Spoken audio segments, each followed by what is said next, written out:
त्याच्या हाईटच्या उंचीच्या याच्यावर शिकार करतात.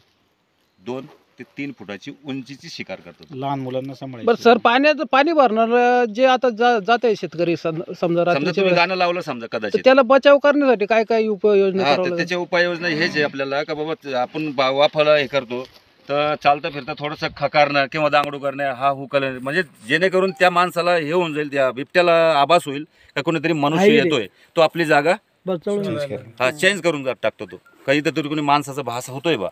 किंवा मोबाईलवरती गाणे लावणे, मोबाईलवरती गाणे लावलं त्याला असं वाटतं की कोणी एकपेक्षा 2 तरी माणसं जास्त आहे.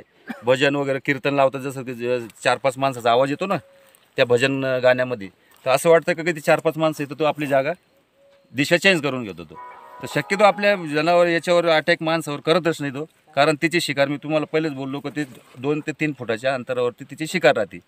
कदाचित त्याला अटॅक कधी होतो का माणूस चुपचाप आहे, चुपचाप बसलेला आहे आणि खाली वाकून काम करतोय, वाकून त्याला असं वाटतं काहीतरी शिकार आहे डुक्कर आपलं. आहे किंवा कुत्रा आहे. 4 पायाची शिकार आहे ना तिची. 2 पायावर कधीच शिकार करणार नाही बिबट. 2 पायावर उंच जनावर असला कधीच नाही. एखादा बैलावर जेव्हा होतो ना अटॅक, तो बसलेला राहतो आणि झोपेल राहतो. त्यावेळेस तो पाठीमागून येऊन फाटका मारतो, जसं वळला जनावर का तो नरडा धरतो, आणि नरडा धरल्यानंतर काय होतं का त्याला रक्तच निघतो. तर हे रुमाल जे उपरणं मी म्हणलं, जसं का रात्रीच्या वेळेस तुमचं उपरणं द्या इकडं, तसं हा उपरणं आपण गळ्यात असं करून बांधतो, फक्त असं टाका तुम्ही. कदाचित समजा आपल्यावरती हल्ला झाला आणि त्यानं धरलं तर त्याची जबान इतकी सेन्सिटिव्ह राहते का तो लगेच सोडून देणार. वाच येईल का त्याला? हे उपरण्यामुळे जबान कपड्याचा लगेच सोडून देतो. कारण आजपर्यंत जेवढ्या बी घटना झालेल्या आहे, ज्याच्या गळ्यात उपरणा, दुपट्टा, साडीचा पदर हे पूर्ण वाचलेले आहे. ज्याच्या गळ्यात नाही आहे ते समजा हे झालेले आहे, घटना झालेली आहे, अशा दुर्घटना झालेल्या आहे. त्याच्यामुळे हा गळ्यात उपरणं वगैरे रात्रीच्या वेळेस जेवणाचा डबा वगैरे शेतात नेला चालतो का? काही वासना वगैरे काही? जेवणाचा डबा नाही. मग आपल्याला शेतात जायचं समजा, प्राणी मांसाहारी प्राणी ना, मासा आणि प्राणी आहे, त्याच्यात काही संबंध नाही आहे. दुसरी गोष्ट का तुम्ही शेतात समजा आपल्याला इथं नेहमी यावं लागतं, तर आपला टायर घ्यायचा, वेस्टेड टायर जाळ करत मोटरसायकलचा, आणि त्या टायराला थोडं तोडून घ्यायचं असं 4 बोटाचा, आणि त्याच्यामध्ये जिवंत आपल्या मिरच्या ज्या वाळलेल्या मिरच्या राहतात, लाल मिरची, त्या बुकटीने करायची, अख्ख्या मिरच्या भरायच्या त्याच्यामध्ये आणि एका साईडला लावून द्यायचं. म्हणजे ते कचवा अगरबत्ती सारखं जळत राहतो 1 ते 2 तास.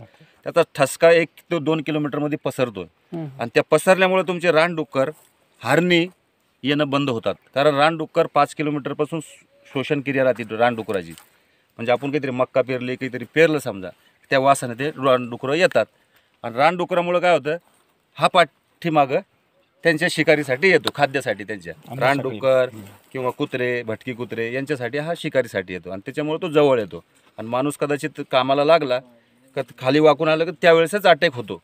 पण अटॅकच्या अगोदर बचाव, कारण तो वन्य प्राणी कितीतरी म्हणला तर मुक्क जनावर आहे, तो समजू शकत नाही, पण आपण समजू शकतो. आपला स्वतःचा बचाव म्हणजे चालता बोलता, समजा चालता आपण 2 बी असले तर गप्पा मारणे, जोराने बोलणे, किंवा मोबाईलवरती शिंगल असले तर मोबाईलवरती बोलणे, हाच आपल्यासाठी बचाव आहे. आणि तसं आरडाओरडा करून त्याच्या पाठलाग करू नये. दिसलं ताबडतोब त्याच वेळेस कळवायचं की बाबा अशी घटना झालेली आहे, आपल्या इकडे कधी वन्य प्राण्याची काही शिकार झाली, त्याच वेळेस आम्हाला तात्काळ सांगा.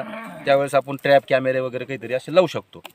कारण पिंजरा लावले शक्य राहत नाही, कारण पिंजरा लावल्यानंतर नागपूरला त्याचा प्रस्ताव पाठवावा लागतं, आणि नागपूरला पाठवल्यानंतर तिथून जेव्हा परमिशन येईल, त्या ठिकाणी काय घटना झाल्या याच्यावर विचार केला जातो शासनाचा, आणि त्यावेळेसच ते आपल्याला परमिशन देतात. परमिशन दिलं तरी ते जोपर्यंत पिंजरा त्या ठिकाणी ठेवलेला आहे, शेतकरीला वावरता येत नाही, काम करता येत नाही.